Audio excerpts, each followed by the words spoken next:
lupakan kan terkenang. Ya, selamat pagi anak-anak. Hari ini kita memasuki pertemuan ketiga pelajaran IPS.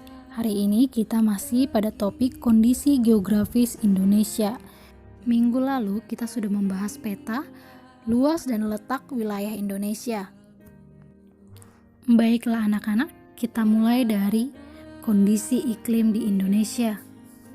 Iklim di Indonesia ditentukan oleh suhu, tekanan udara, curah hujan, awan atau pengawanan, dan kelembapan. Rata-rata kelembapan relatif berkisar antara 70% dan 90%. Mari kita perhatikan berbagai iklim yang ada di Indonesia. Yang pertama, iklim musim.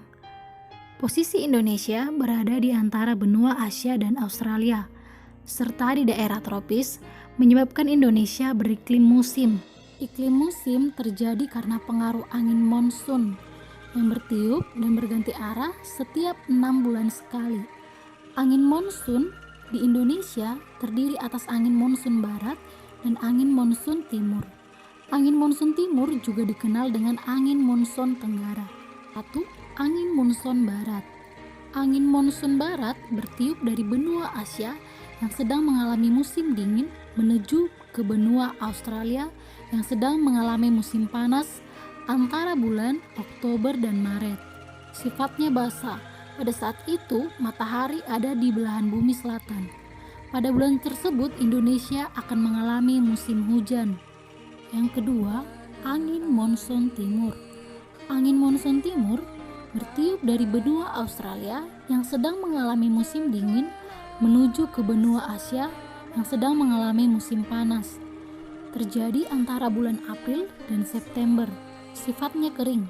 Pada saat itu matahari ada di belahan bumi utara.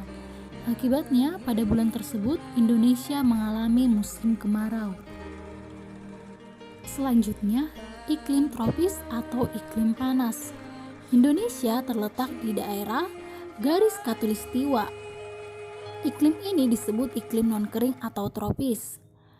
Daerah yang diliputi iklim non-kering selama 12 bulan memiliki temperatur rata-rata di atas 8 derajat Celcius. Iklim tropis terletak antara 0 derajat sampai 23,5 derajat lintang utara lintang selatan dan meliputi hampir dari 40% dari permukaan bumi. Ciri-ciri iklim tropis adalah sebagai berikut. Yang pertama, suhu udara rata-rata tinggi karena matahari selalu vertikal. Umumnya, suhu udara lebih dari 8 derajat Celcius. Bahkan di beberapa tempat, rata-rata suhu tahunannya lebih dari 30 derajat Celcius. Yang kedua, amplitudo suhu rata-rata tahunan di khatulistiwa kecil antara 1 derajat sampai 5 derajat Celcius, sedangkan amplitudo hariannya lebih besar. Yang ketiga, tekanan udaranya rendah dan perubahannya secara perlahan dan beraturan. Yang keempat, hujan banyak dan lebih banyak dari daerah-daerah lain di dunia. Selanjutnya adalah iklim laut. Indonesia adalah negara kepulauan. Sebagian besar wilayah daratan Indonesia dikelilingi oleh laut dan samudra. Hal ini menjadi sebab Indonesia memiliki iklim laut. Ciri iklim laut di daerah tropis seperti Indonesia adalah sebagai berikut. Yang pertama, suhu rata-rata tahunan rendah. Yang kedua, amplitudo suhu harian rendah. Yang ketiga, banyak awan. Yang keempat, sering hujan lebat disertai badai.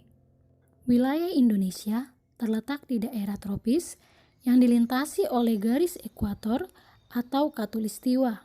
Dalam setahun, titik ekuator bumi 2 kali dilewati matahari. Matahari tepat berada di ekuator setiap tanggal 23 Maret dan 22 September. Rata-rata curah hujan di Indonesia tergolong tinggi, yaitu lebih dari 2000 mm per tahun. Provinsi yang paling tinggi curah hujannya adalah Sumatera Barat, dengan curah hujan rata-rata sekitar 391 mm per bulan. Provinsi yang paling kering adalah Sulawesi Tengah, dengan curah hujan rata-rata sekitar 47 mm per bulan. Lihat ibu pertiwi sedang bersusah hati. Air matamu berlinang, Mas intanmu terkenang. Hutan, gunung, sawah, lautan, simpanan kekayaan. Kini ibu sedang susah merintih dan berdoa. Baiklah anak-anak, itu tadi pembelajaran kita hari ini tentang kondisi iklim yang ada di Indonesia. Minggu depan kita akan belajar geologi Indonesia dan bentuk rupa bumi di Indonesia. Sampai jumpa pada pertemuan selanjutnya. Salam sehat, salam jas merah, jangan sekali-sekali melupakan sejarah.